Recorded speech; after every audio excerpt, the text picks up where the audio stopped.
Alhamdulillahi Rabbil Alamin. Wassalatu wassalamu ala ashrafil anbiya wal mursalin wa ala alihi wa sahbihi ajma'in. Allahumma salli ala Sayyidina Muhammad wa ala ali Sayyidina Muhammad. Subhanaka la ilma lana illa ma 'allamtana innaka antal alimul hakim. Wala hawla wala quwwata illa billahil aliyyil azim. Sambungan muka surat 18. Yang itu kita baca masalah i'tidal, rokok abidah. Lepas tu i'tidal. Jadi i'tidal tu kita ambil sikitlah yang dia kata musannif rahimahullah, dan sunat membaca pada tak kala angkat kepalanya daripada rukuk. Sami Allahu liman hamidah. Kita baca dalam tu sikit. Sami Allahu liman hamidah sunat. Dia Sami Allahu liman hamidah ni ada dalam kitab. Dalam kitab dia sebut je ni. Ada riwayat kata Sayyidina Abu Bakar, dia tak pernah tinggal semayang dengan Nabi SAW ni. Semayang ni lah, semayang Jumaat. Jadi satu hari itu dia terlambat. Dia sampai-sampai Nabi SAW sudah pun rokok. Jadi dia sampai-sampai kalau rokok tu dah lagi rakaat, maka dia pun kata Alhamdulillah.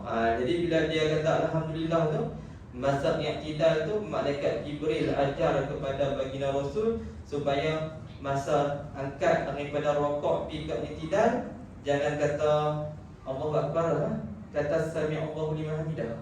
Sebab Abu Bakar kata Alhamdulillah. Jadi kalau Alhamdulillah tu kita ucap dengan Sami Allahu liman hamidah. Mudah-mudahan Allah Ta'ala mendengar orang yang memujinya.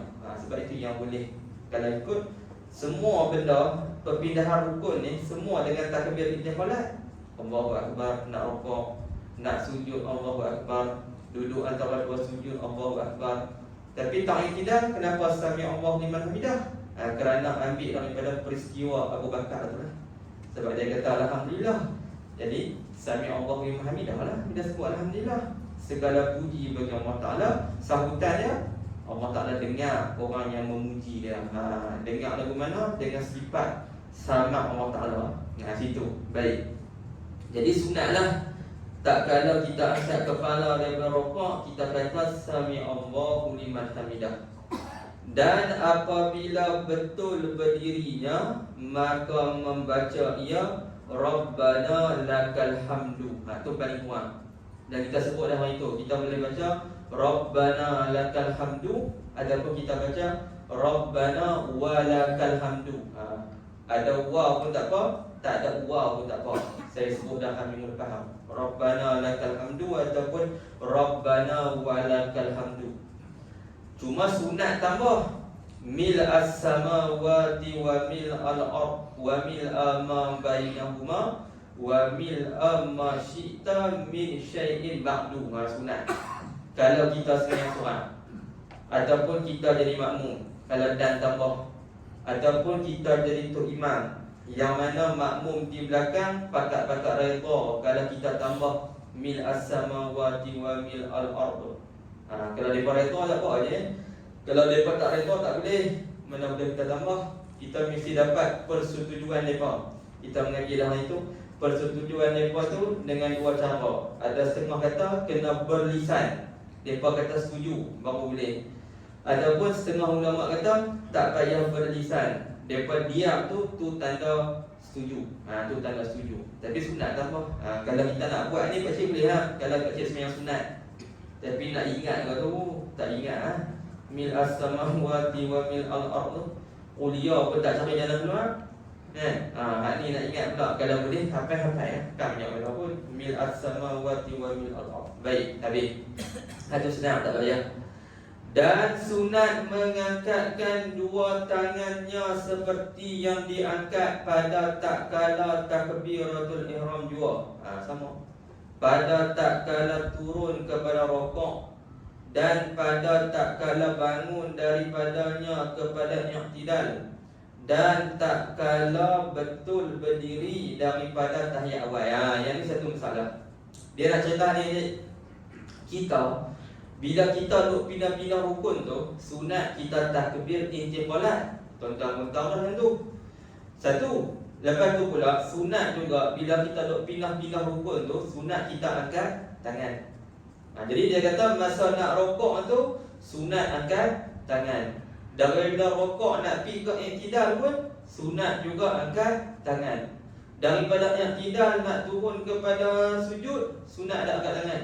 Sunat juga angkat tangan. Tak ada tak sini dia sebut. Tak sebut, sini tak ada. Pada tak kala turun kepada rokok dan pada tak kala bangun daripadanya. Yang ni sunat angkat tangan. Daripada i'tidal nak turun kepada sujud, angkat tangan tak angkat tangan? Tak ni pun. Mau tak tahu sana sembahyang lama. Sami Allahu liman hamidah. Kan dia kan sami Allahu liman hamidah. Sami Allahu liman hamidah. Rabbana lakal hamd. Nak turun tu angkat tangan pula. Tak turun saja. Tu. Lepas tu daripada duduk antara dua sujud, nak duduk daripada sujud nak pergi duduk antara dua sujud tu, tak sunat juga angkat tangan. Satu lagi yang sunat angkat tangan ni daripada tahiyat awal nak pi ke diri. Yang tu sunat angkat tangan. Tapi kalau daripada rakaat ketiga nak pi ke rakaat keempat, sunat tak angkat tangan? Tak. Tak sunat. Kalau angkat tangan makruh. Rakaat pertama nak pi ke rakaat kedua, tak sunat angkat. Rakaat kedua nak pi ke rakaat ketiga, sunat angkat. Rakaat ketiga nak pi ke rakaat keempat, kalau sembahyang 4 rakaat, tak sunat angkat tangan. Makin macam tu je lah. Cuma satu masalah lagi kalau jadi macam ni. Contoh kita sembahyang Tok Imam rakaat yang kedua, Tok Imam rakaat keempat, pakcik rakaat kedua. Tok Imam rakaat keempat, pakcik rakaat kedua. Jadi Tok Imam rakaat keempat, Tok Imam tahiyat akhir. Pakcik rakaat kedua, pakcik tahiyat awal. Jadi bila pakcik nak angkat tu, sunat pakcik takbir dan angkat tangan. Allahu Akbar, sunat. Tapi kalau Tok Imam rakaat keempat, pakcik rakaat tiga. Tok Imam rakaat keempat, pakcik rakaat tiga. Macam mana? Tok Imam rakaat keempat. Rakaat keempat. Betul. Pakcik rakaat tiga. Tok Imam rakaat keempat dia tahiyat akhir. Pakcik rakaat ketiga, ada tahiyat ada tu. Mana ada tahiyat? Habis tu duduk apa? Kalau Tok Imam duduk nak duduk. Takkan nak mikir naik kot. Mesti kena duduk. Pakcik duduk. Okey, sekarang ni masa daripada sujud, pakcik nak pergi duduk ni, pakcik takbir tak yang tu? Takbir tak? Daripada sujud yang kedua nak pergi duduk ni, takbir tu. Allahu Akbar.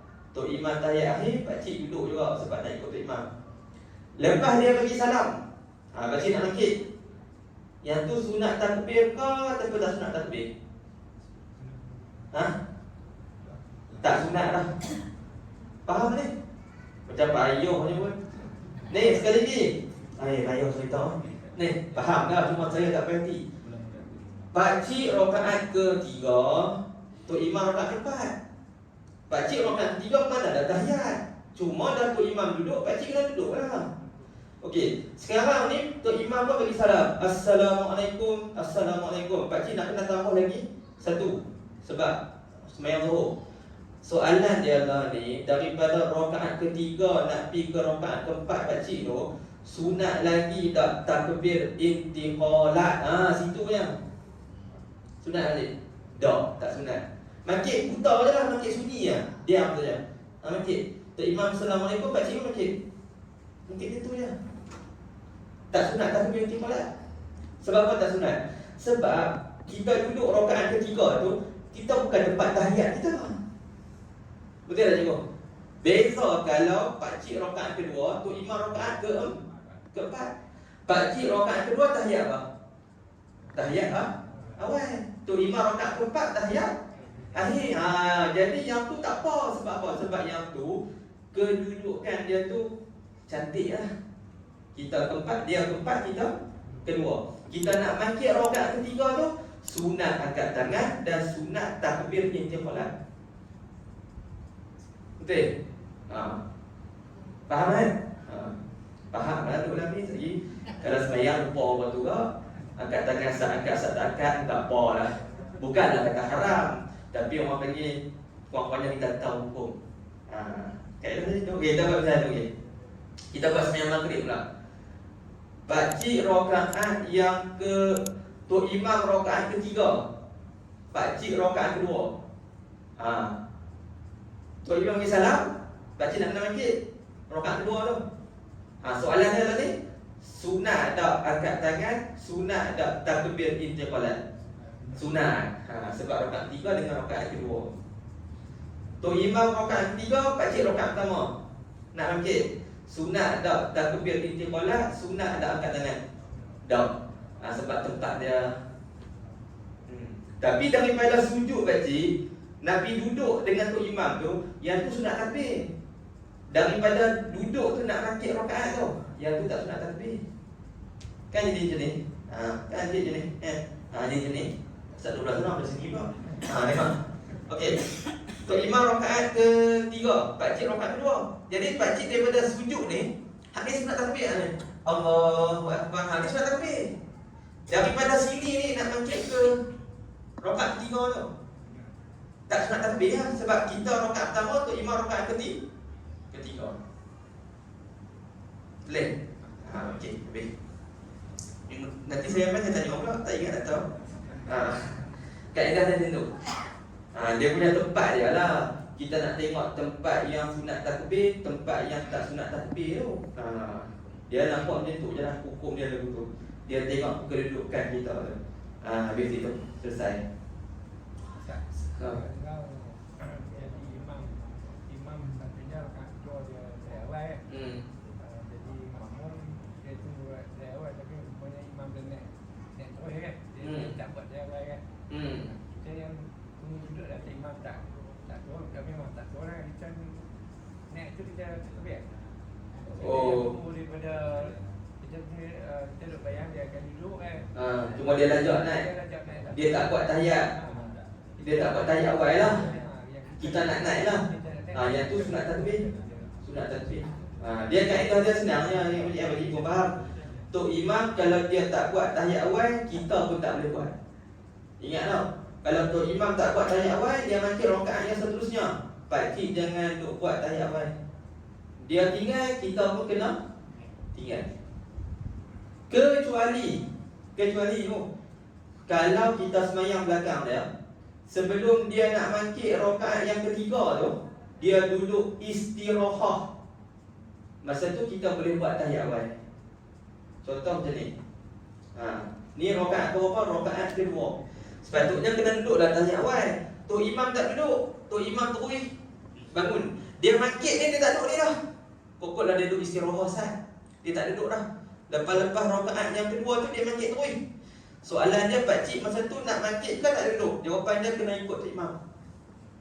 Sebab dia tak buat tahiyat awal. Kalau dia tak buat tahiyat akhir, tak boleh lah. Tahiyat akhir pun tahiyat awal. Tapi kalau dah contoh, dia sembahyang, dia tak buat tahiyat awal, tapi sebelum dia mangkit rakaat yang ketiga, dia duduk istirahat. Kita nampak dia duduk istirahat. Contoh ni rokok, sujud, lepas tu dia duduk sat, lepas tu dia mangkit terus. Soalannya lah ni, kita boleh buat tak tahiyat awal? Boleh ke tak tengok? Kalau ikut, dia tak buat tahiyat awal, tapi dia duduk istirahat, kita boleh buat tahiyat awal. Sebab dia duduk istirahat.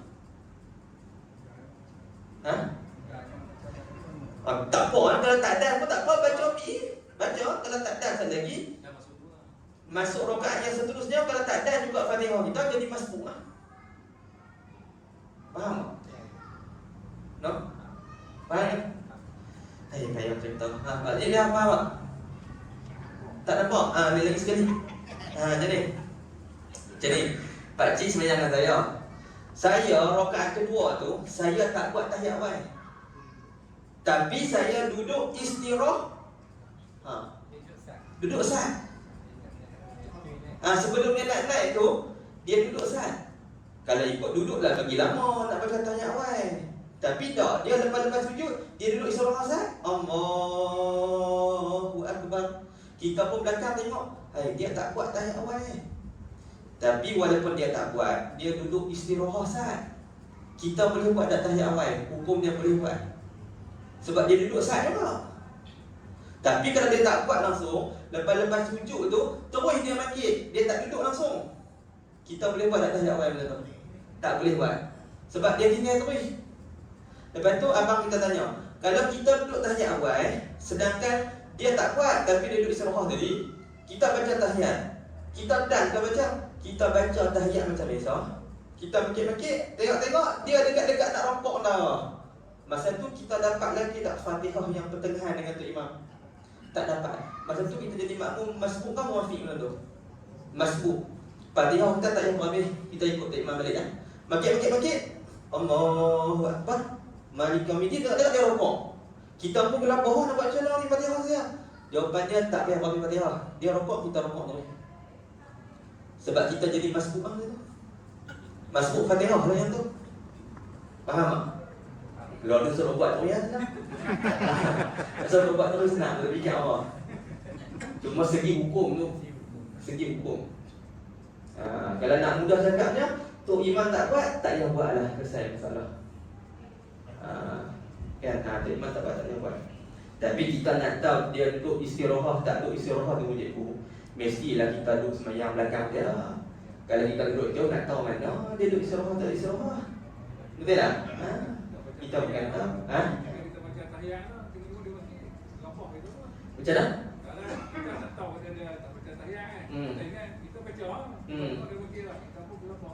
Kalau kita tengok dia mungkin, kita kena mungkin pun ni, kena ingat tahiyat. Tapi kalau dia duduk istirahah, tak apa lah kita baca sat kan. Kalau dia tak duduk terus, tak apa. Nak tahu senangnya Tok Imam di masjid tu, kita tengok cara dia semayang. Dia style dia duduk tak istirahah. Kalau dia style dia duduk istirahah, dia semayang tinggal tahiyat awal pun kita boleh buat kan. Sebab kita tahu jenis dia memang dia duduk istirahah. Tapi kalau Tok Imam muda-muda ni, terus cungit naik lah. Istirahah apa pun tak lah. Istirahah ni sunat buat. Sama ada orang muda atau orang tua. Orang tua lagi berhajat boleh duduk istirahah ni. Sebab dia nak nakik tu. Orang muda pun sunat buat. Itu kaedah dia. Payah juga tu. Tak apalah, kita semuanya kita ambil tahu. Ambil tahu. Hukum lagu tu lah. Okey, selesai. Itu kaedah dia. Itu yang dia sebut dalam kitab siap tu. Bermula yang lain daripada 4 tempat ini, tiada sunat angkat 2 tangan. Tak elok angkat. Kalau angkat tak elok lah orang ni. Dan sunat membaca kunut pada i'tidal yang akhir pada sembahyang subuh. Yang ni sunat. Dan sembahyang witir pada nisfu yang akhir pada bulan Ramadan. Ni maklumlah. Kunut tu 2 tempat tu lah. Jadi kunut ni mazhab Syafi'i dengan mazhab Maliki saja ada kunut. Cuma mazhab Syafi'i ni kunut ni selepas i'tidal. Selepas i'tidal, selepas rokok. Selepas rokok. Kalau mazhab Maliki sebelum rokok baca kunut. Lepas-lepas baca Fatihah, baca surah kan, dia baca kunut dah. Lepas tu baru dia rokok. Kita tak, kita rokok tu. Lepas tu baru kunut. Dia tak. Hanafi dengan Hambali tak ada kunut.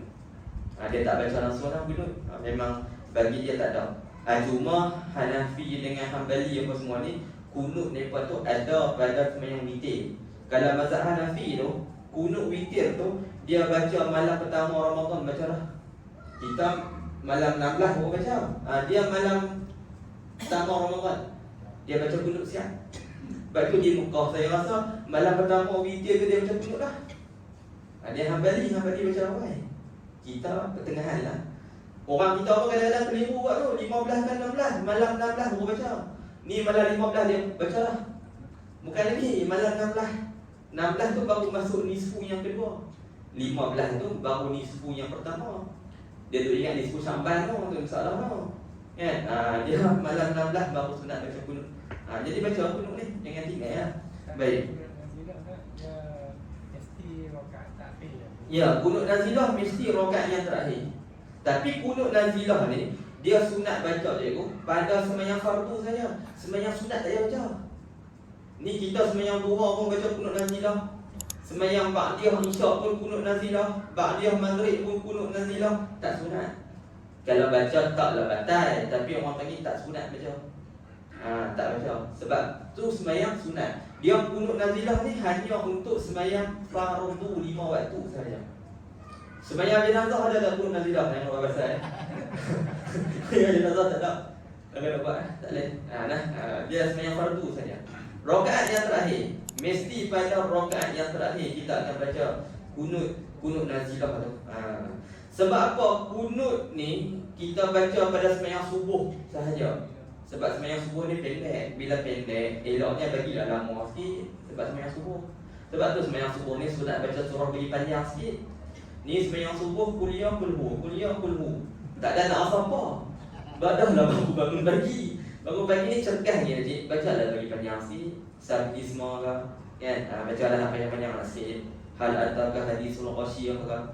Ni pun a'udzu birabbil falaq, pun a'udzu birabbin nas.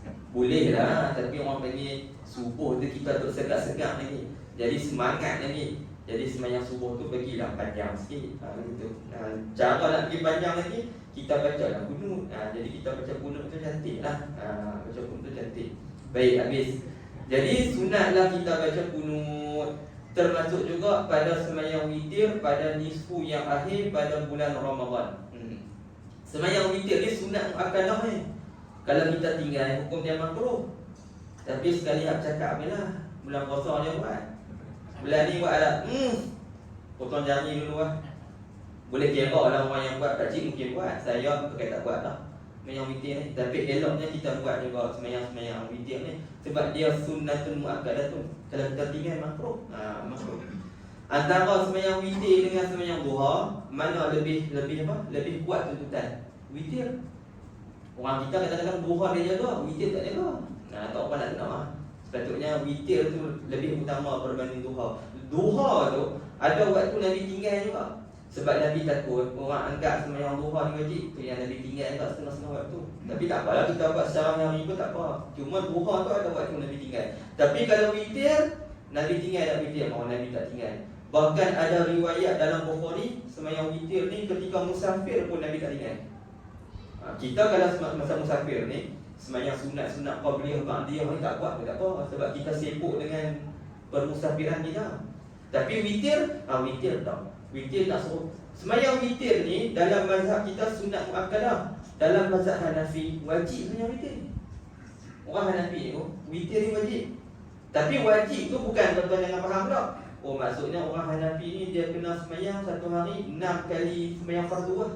Sebab mazhab Hanafi antara fardu dengan wajib ni dia bezakan takrif. Kita fardu wajib ni sama ke tak sama? Sama tu. Kecuali dalam haji lah beza. Fardu haji lain, rukun haji lain, wajib haji lain kan. Dalam bab lain sama kan. Tapi Hanafi ya semayang witir ni. Bahkan kalau Imam Malik dia kata semayang witir ni kalau kita tinggal, kalau kita jadi saksi dalam mahkamah, penyaksian kita ditolak sebab kita tak semayang witir. Tu dia, kalau kira tu pergi mahkamah pakai balik nyong-nyong gitu kan. Tak terima penyaksian tu sebab tak semayang witir. Nak kata besar lah semayang witir ni. Hanafi dia kata wajib. Mazhab lain sunat lah. Sunat. Baik. Macam mana? Boleh? Tapi semayang witir ni kalau kita buat satu rakaat sama-sama macam kan, hukum dia makruh. Daripada umur muda sampai tua nak mati lah, kira satu kan. Hukum dia makruh.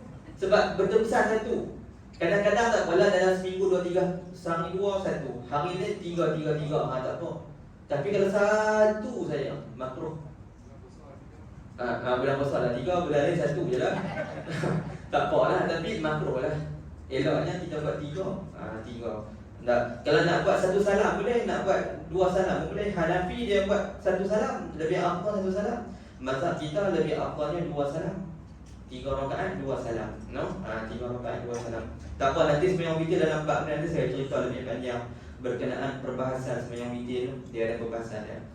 Dan pada tiap-tiap sembahyang yang 5 waktu, pada ketika turun bala. Ni orang panggil kunut nazilah lah. Berlaku turun bala. Turun bala ni turun bala kepada orang Islam lah. Sama ada turun kepada keseluruhan orang Islam ataupun turun kepada sebahagian orang Islam walaupun seorang. Contoh kemarau, wabak penyakit, ataupun kita kata panglima perang kita kena tangkap dengan musuh dan sebagainya. Masa tu kita boleh buat kunut nazilah. Nah, ialah kalau panglima kena tangkap, anak buah kira guna. Betul tak? Macam Nabi SAW biasa buat kunut nazilah dekat orang-orang yang membunuh utusan Nabi yang Nabi hantar untuk ajak Quran dan sebagainya. Mereka bunuh dalam peristiwa Bi'ru Ma'unah. Mereka bunuh habis. Maka Nabi SAW berdoa lebih kurang sebulan doa untuk mereka. Kunut nazilah tu kan? Kunut nazilah sebab mereka buat zalim kepada kita ni macam kan. Kalau orang hantar diplomat, kita boleh bunuh diplomat. Mana boleh? Undang-undang dunia pun tak boleh.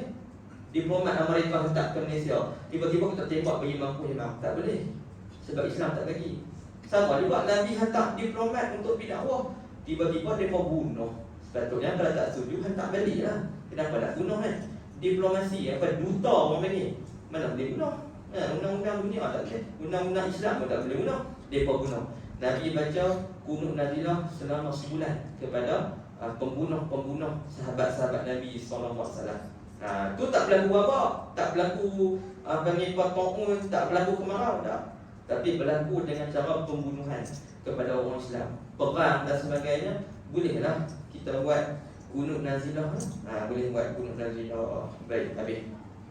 Untuk sembahyang fardu lah dia kata kan, pada tiap-tiap sembahyang yang 5 waktu pada ketika turun bala, iaitu Allahumma hdini fi man hadait. Sebab itu tuan-tuan, doa orang kena zalim ni kita tak boleh buat main. Tak boleh buat main. Dia kadang-kadang orang tanya kita, kalau orang buat zalim pada kita boleh doa tak keburukan kepada dia? Hukum dia boleh. Tapi kalau sikit-sikit tu janganlah doa tu. Dakwah kalau duduk kat dia. Sabarlah sah. Ni dan silap sikit lah. Kawan tu baru usik dia sikit lah, baru buat salah dia sikit lah. Dia semayang hajat baca Yasin tu kan. Agak-agak lah. Tengok keadaan. Tapi kalau dah melampau sangat, kita tak cari pasal yang mana. Tapi dia yang buat jahat dengan kita. Masa tu kita boleh angkat tangan, doa supaya Allah Ta'ala turun bala kepada dia. Boleh? Taklah kata dosa orang tu. Tak apa, boleh. Sebab ada hadis dalam kitab, tuan-tuan ni dalam Al-Azkar Imam Nawawi tu, cuma tak sampai ni kot. Dekat-dekat nak habis dalam kitab tu. Dia ada cerita boleh kita doa kepada orang buat zalim kepada kita. Dalil dia di zaman sahabat dulu, Sa'ad bin Abi Waqqas, dia ni kena fitnah dengan orang Kufah. Kata dia zalim, dia ni tak betul apa dah. Maka zaman tu Sayyidina Umar masih hidup. Sayyidina Umar jadi khalifah. Sayyidina Umar hantar utusan pergi cek di Kufah tu, Iraq lah ni. Betul ke Sa'ad bin Abi Waqqas ni jahat? Cek. Tanya orang Kufah, semua kata Sa'ad bin Abi Waqqas ni okey, tak ada masalah. Cuma ada seorang lelaki zaman tu, dia fitnah Sa'ad. Dia kata Sa'ad ni jahat. Dia fitnah dia. Bila fitnah, Sa'ad bin Abi Waqqas ni angkat tangan doa, ya Allah, kau bagi lelaki ni panjang umur, dan bagi lelaki ni kena fitnah, kena ujian lah dengan Allah Ta'ala, dan bagi lelaki ni miskin. Doa Sa'ad tu makbul. Lelaki tu panjang umur. Panjang umur bukan panjang umur biasa ni tadi. Panjang umur sampai tua bangka. Bila tua ni, dia punya bulu kening dia turun habis sampai tak nampak mata. Dah lah tua bangka, duduk tepi jalan, duduk kira nak raba, nak ada orang mampu. Dia kena doa Sa'ad bin Abi Waqqas tu. Dan dia hidup dalam kemiskinan. Dan dia mengaku dalam perkataan dia dalam hadis tu lah, dia mengaku kata, aku telah kena doa Sa'ad bin Abi Waqqas. Cuba baca banyak. Kalau muda-muda baca nak ada apa, tak apa. Ni tua nak mampu dah, kira nak raba, nak ada orang ni. Laki tu kena. Tu dalil pada kita boleh tak doa keburukan kepada orang kalau orang fitnah kita. Boleh. Dalil dia boleh. Tapi kita timah tambah lah tu kan. Tengoklah keadaan. Kalau dah melampau sangat, terpaksa nak buat macam mana. Kalau sikit-sikit tu tak apa lah, maafkanlah tu. Kalau banyak-banyak mana boleh maaf kan? Kita doa. Tu doa orang zalim ni tak dihijab doa dia dengan Allah Ta'ala. Allah Ta'ala mustajab. Baik. Mana lapan kunut? Allahumma hdini fi man hadait. Kalau ramai baca Allahumma hdina. Wa afini fi man afait. Kalau kita jadi tu imam, kita baca Allahumma hdini saja. Hukum dia makruh. Sebab apa? Sebab kita doa kat kita ya. Hak belakang tu amin kat kita. Padahal kita makin kaya, makin menyokong, pokok tu amin kita saja. Jadi Allahumma hdina. Kalau seorang, kalau ramai. Kalau seorang Allahumma hdini. Kalau ramai kita buat Allahumma hdini, buat hukum dia makruh. Begitu. Tapi pakcik, saya sebut dulu kan, kalau doa-doa dalam Quran dia guna dengan kalimah singular, kita tetap singular, tak payah bukan. Macam la ilaha illa anta subhanaka inni kuntu minadh zalimin. Jadi kuntu dah. Ayat Quran kuntu aja, kuntu kan. Kalau kita baca seorang-seorang kuntu, kalau baca ramai-ramai kuntu kan kunna, kuntu juga tak satu kan. Ini ke inna, ini juga tak payah bukan inna. Sebab dalam Quran macam tu dah. Tapi kalau macam Rabbana hablana min azwajina, yang tu memang azwajina lah. Mana ada azwajini? Hatuna lah, hatuna tu lah. Macam doa Nabi Musa tu, Rabbi inni lima anzalta ilayya min khairin fakir. Anzalta ilayya. Tu. Jadi kita baca seorang pun ilayya. Kita baca ramai-ramai ilayya ke ilayna. Ilayya juga. Sebab itu ayat Quran dia tu dah. Makmum di belakangnya dah tahu pula tu imam ni tukang agama tu kira dia saja. Baik pian memang ayat Quran dia tu. Banyak tu doa Nabi Ibrahim, pak cik orang ingat baca. Rabbi ja'alni muqimas solah wa min dzurriyyati rabbana wa taqabbal du'a. Rabbi ja'alni seorang saja tu. Tapi kalau kita jadi imam nak tukar Rabbi ja'alni ke Rabbi ja'alna. Rabbi ja'alni juga tersatukan. Sebab itu ayat Quran dia tu dah. Baik pian. Kunut dia tukar. Dan kunut ni ayat Quran ke bukan ayat Quran ni? Bukan ayat Quran. Kunut doa. Dia kunut ni paling kurang ada puji, ada salawat kepada Nabi SAW. Paling kunut lah. Kalau pak cik nak baca kunut pendek boleh. Asalkan ada doa. Contoh Sami Allahu liman hamidah. Lepas tu pak cik baca Rabbana atina fid dunya hasanah wa fil akhirati hasanah wa qina adzabannar. Rabbi firli ya Ghafur wa sallallahu alaihi wasallam Muhammad. Jangan kunut dah tu. Orang bagi kunut pendek je tu. Kalau agak tak mau baca ni, kata apa? Rabbana ighfir lana wa li ikhwanina alladhina sabaquna bil iman wa la taj'al fi qulubina ghillan lil ladzina amanu rabbana innaka ra'ufur rahim. Baca apa? Selawat kat Nabi sallallahu alaihi wasallam. Kira kunut dah. Kunut dah tu. Orang bagi kunut pendek. Tapi jangan baca dah esok, ia pun kata apa pula? Kalau baca kunut itu ulaan dia kata kunut macam mana kunut lah tu. Orang panggil kunut ringkas.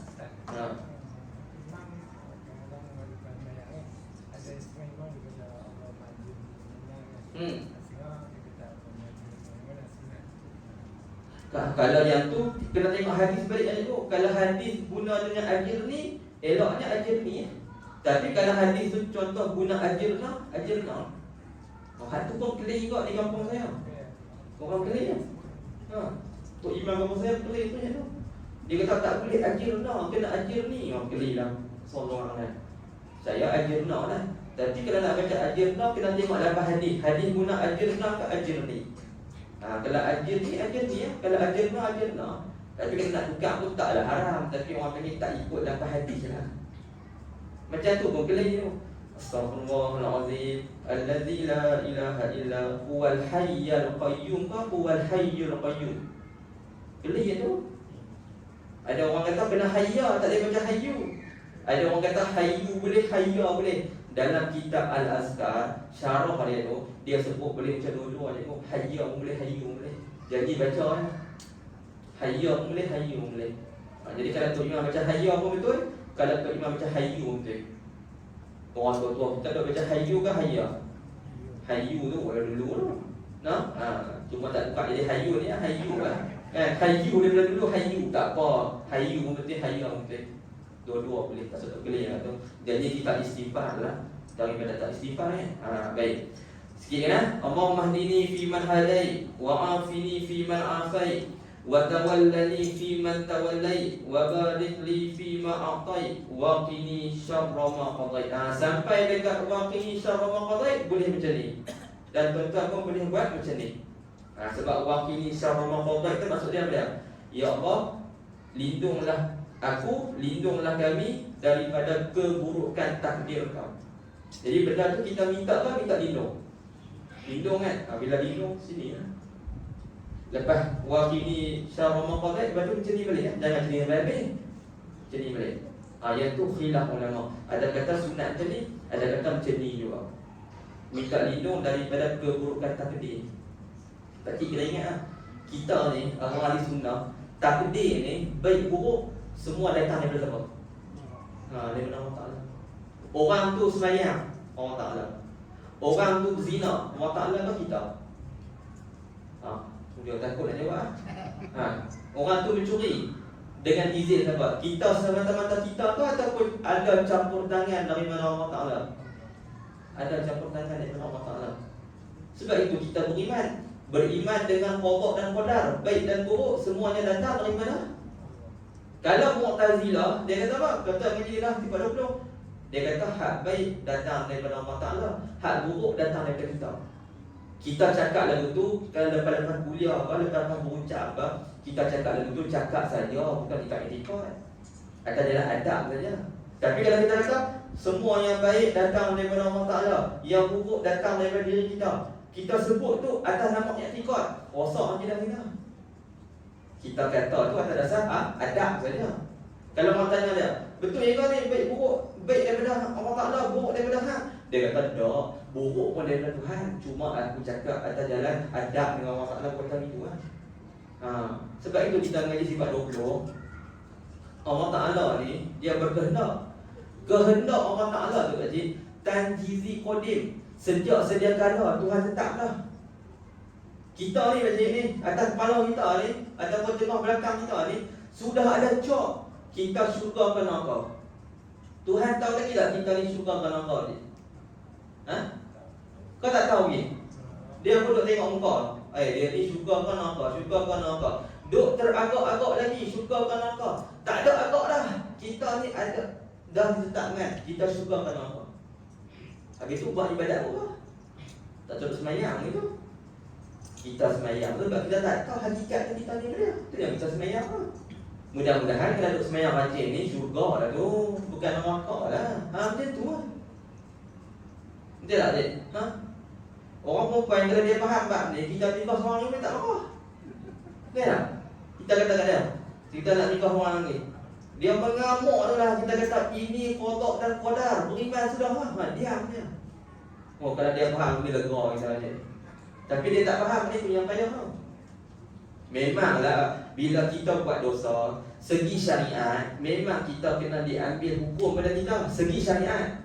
Tapi daripada segi takdir kena beriman. Itu takdir Allah Ta'ala. Tak ada lah macam ni orang tu mencuri, polis tangkap dia. Dia pun kata, mana boleh tangkap? Ini takdir Tuhan. Sudah begitu. Kalau itu tutup penjara lah. Segi hukuman dunia kena ambil hukum. Tapi dalam segi takdir kena beriman. Itu takdir daripada Allah Ta'ala. Kata dia tu ahli maksiat. Faham je? Tu benda tu kita kadang-kadang bila kita fikir jauh sangat, tu yang kadang-kadang kita jadi terpesong daripada ahli sunnah. Kita tak ada masalah macam beriman dengan Allah Ta'ala, beriman dengan Rasul, beriman dengan malaikat, beriman dengan hari kiamat, beriman dengan semua. Tak ada masalah. Tapi mai rukun yang ke-6 tu, beriman dengan qada dan qadar. Situ banyak orang daripada kita tergelincir. Dalil dia tengok, masa dia kena bala, dia nak jadi pemenang. Tu yang semua-semua orang dia bila dia kena ujian daripada Allah Ta'ala, sampai tahap dia kata apa? Ini semua salah Tuhan. Masa tu silap lah. Dia sudah tergelincir lah. Dia kena ingat, hak baik pun datang daripada Allah Ta'ala, hak buruk pun datang daripada Allah Ta'ala. Cuma Allah Ta'ala balas orang yang buat jahat dalam neraka, orang buat baik dalam syurga. Kita tanya pula, habis tu buat apa Tuhan pun kita dalam neraka kalau macam tu? Sebab dia takdir semua dah. Tak perlu tanya, buat ibadat sudah. Itu bukan soalan yang kita perlu tanya. Kita yang akan ditanya oleh Allah Ta'ala, bukan kita nak tanya Tuhan. Kalau Tuhan dah takdir dah, kenapa dia jadikan orang kafir masuk dalam neraka? Sebab takdir dia yang kehendak. Memang dia kehendak, tapi dia redha tak orang kafir tu buat kafir tu? Tak redha. Sebab itu beza antara kehendak dengan redha. Abu Jahal, dia kafir, Tuhan kehendak tak dia kafir? Tuhan kehendak. Tapi Tuhan redha tak dia jadi orang kafir tu? Tak. Kita, Tuhan kehendak kita Islam. Tuhan redha tak kita Islam? Tuhan kehendak kita Islam dan Tuhan redha kita Islam. Betul tak? Orang kafir, Tuhan kehendak tak dia Islam, Tuhan tak kehendak dia Islam. Tuhan redha tak dia Islam, Tuhan tak redha dia Islam. Tu. Bukan mesti kalau Tuhan kehendak, Tuhan redha. Tak. Kadang-kadang ada benda Tuhan kehendak tapi dia tak redha pun. Ya, tu. Satu kena faham ni tak. Lalu pakat-pakat duk pelik bab takdir ni lah. Ada masuk TV dia tergelincir bab takdir ni. Dia kata hak baik datang daripada Allah Taala, hak buruk daripada kita. Sudah. Kepiah pakai macam kita ni pak. Mengaji sampai PhD. Tapi bab takdir ni melencong habis. Bahaya kan. Kalau kita bab takdir ni dah tak lepas, menyebabkan kita terpesong daripada akidah Ahlussunnah wal Jamaah. Kita redha dengan takdir, tapi dengan maksiat yang orang tu buat tak boleh redha. Hak tu wajib benci. Dua benda yang berbeza. Redha dengan takdir dengan benci kepada diri maksiat. Beza, tak sama. Tu. Baik. Jadi bab takdir ni jangan kita duk cakap banyak lah. Kita beriman sudah. Beriman sudah. Macam saya ni, duk mengajak malam ni. Semua sudah duduk dalam takdir Allah Taala sejak azali lagi. Sebelum saya lahir lagi, sebelum ada langit bumi, Tuhan dah takdirlah saya mengajak malam ni. Pak cik duduk dalam majlis ilmu malam-malam ni, Tuhan baru takdir ke? Takdir sejak azali lagi. Azali lah. Pak cik nak mati bila? Tuhan takdir lagi tak? Pak cik nak mati bila?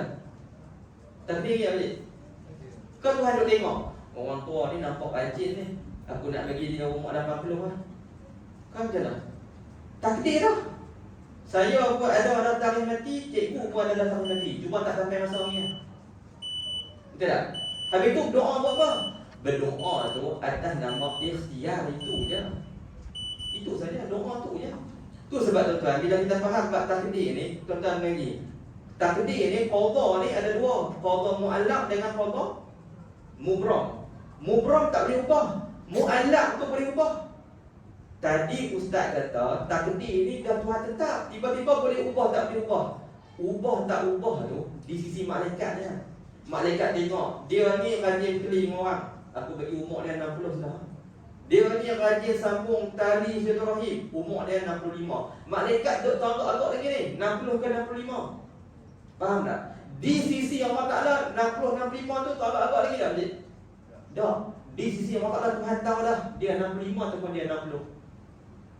Tu kadang-kadang orang kata takdir boleh berubah. Takdir tak boleh ubah. Hak berubah tak berubah tu di sisi kita malaikatnya. Di sisi Allah Taala tak ubah dah. Tentu dah. Macam kita lah sikit ni. Macam kita berdoa. Kita berdoa tiba-tiba kita dapat anugerah yang Allah Taala bagi tu. Doa yang kita minta tu Tuhan bagi. Kita pun kata takdir sudah berubah. Di sisi kita rasa macam berubah, tapi di sisi Allah Taala berubah ke tak berubah?